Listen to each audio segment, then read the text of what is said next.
Special. అంటే 3 గారెలు తినేసింది జిక్కి. పాయసం తాగడానికి రెడీగా ఉంది. ఇదేమో పాయసం తాగడానికి రెడీగా ఉంది. 3 గారెలు తినేసాను. నేను 2 గారెలు తిన్నా, జిక్కి 7 గారెలు. పోవే ఎన్ని గారెలు? బిందు ఏమో 10 గారెలు తింది.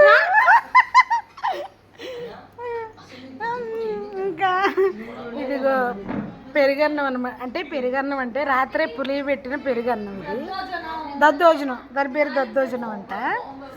ఇంకా దీంట్లో ఏదో స్పెషల్ కర్రీ చేసింది. ఒకసారి జిక్కి ప్లేట్ చూడండి. ఇది 4 గారెలు కనిపిస్తుంది కదా.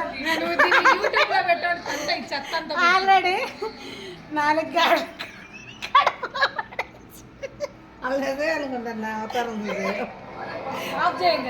బిందు దీన్ని పెట్టుకొని ఎత్తుగా. అవును, దీని కాదు గారెలు కడుగు ఈ గిన్నె కాదు, ఈ గిన్నె నిండా పెట్టుకుందండి. ఈ గిన్నె నిండా ఈ పాయసం ఏమో జిక్కి సగం తాగేసేసింది అనమాట. పాపం దేవి ఏమి తాగలేదు, తినలేదు. మరి పాపం దేవి అమ్మాయికి రాలేదు, ఏం తినలేదు. అదిగో 3 గారెలు పెట్టుకొని 1 గారె తింటాడు.